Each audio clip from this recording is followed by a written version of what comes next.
Hey, Steve Mignani here doing the model car crawl today because it's February, Massachusetts, and it's cold outside and all the cars in the junkyard are covered with snow. But what we'll do today is have a look at a very strange model from 1964. This is the AMT Impala SS convertible with working headlights. You can see right here on the box, we have the illuminated glow of the headlights.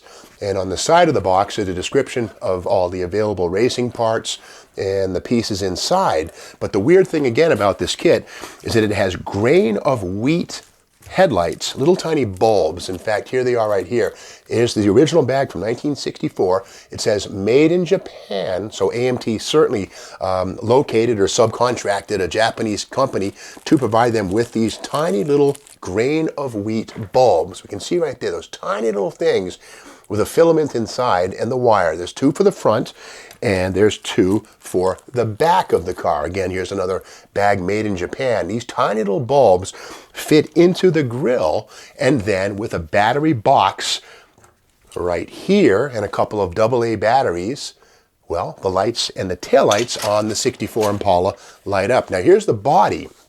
Now, this is the original 1964 issue, and like some of the Johan models we saw elsewhere on this program or on this channel, the chassis is molded with all the axle and suspension parts integrated, so it's kind of a backwards, almost a promo type of a model. But this is a convertible. We can see right here that the top of this thing can come right off. So it is a convertible. This kit has not been re-released as far as I know, although the hardtop version of this certainly has been. Now, one thing that's kind of cool about this, if we look on the fenders, we don't see 409 right there. But with that said, the re-release does say 409. But when you look at the engine, and yes, indeed, it's a 409 engine. There it is with the W heads. There's one of the valve covers right there. So the original issue of this thing could be built stock or custom, and the custom parts right here. There's the rolled panels, the custom seats with the headrests and all that kind of stuff. And I do like this kit. It's pretty cool. The detailing is fairly decent. The bare steel wheels, nothing like a Johan steel wheel, but they do the job.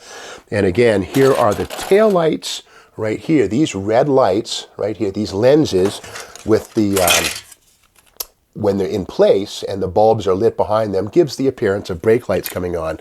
Now up front, the grille on this is kind of special.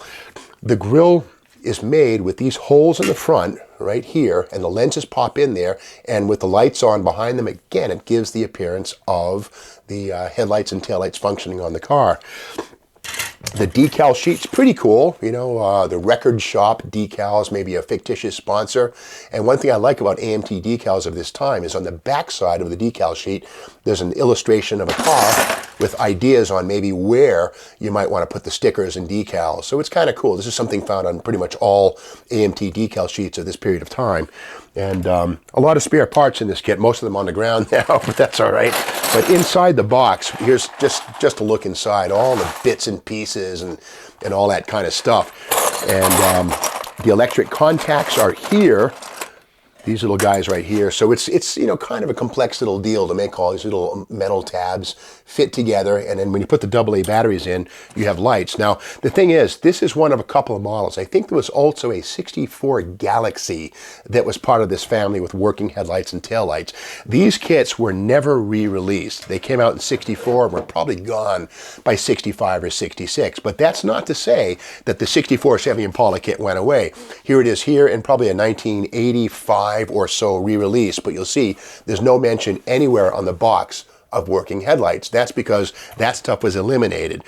This, in fact, right here, this is a 64 Impala from the Lowrider series from Erdl AMT, and this is a pre-painted body right here. I've started to alter the wheelbase. I kind of started to cobble on this thing quite a bit, but these were actually pre-painted. This cool floral pattern on the side is actually right in the box. Somebody at Erdl AMT, probably in China, applied this paint and these graphics.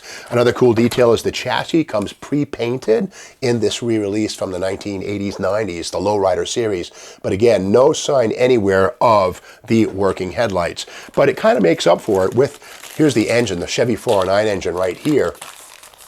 painted. The block, the heads, all this stuff is painted. And again, these were intended for kids who maybe didn't want to get involved in detailing and doing all that kind of stuff. And like here's the other bits, the exhaust manifolds, the interior, all these things painted for convenience.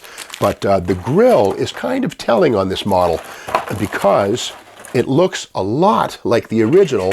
They both have the holes for the headlights. This one here is the re-release, but we'll notice this one's blacked out, which is detailed, the wash in the grille, to give it more of an accurate look, and that's part of the Lowrider Series pre-painted kit. But the bumper doesn't have the 1964 logo on it as the original annual kit does. But with that said, the holes for the headlights, those things are still there in the re-release, which is kind of a surprise.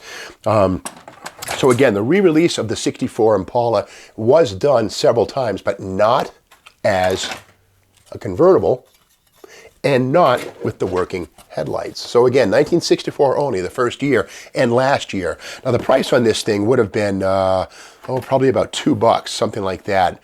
Back in the day. But again, the original box art on these things is beautiful. Now, if you want to add working lights to your models, well, today, very much you can still do it. This right here is an LED conversion kit. Company here, we see it here, a model lighting kit. Here it is right there.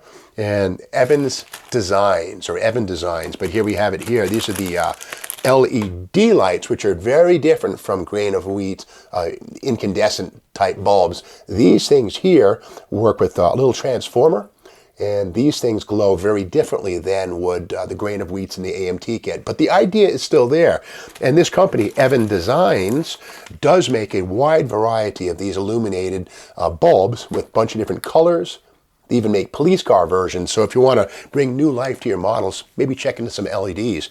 But if you ever encounter one of these things, it's a strange little kit, a blast from the past. And if you like this video, be sure to stay subscribed to the Steve Maggs YouTube channel, and we will be going back to the junkyard as soon as the weather breaks, which won't be too very long.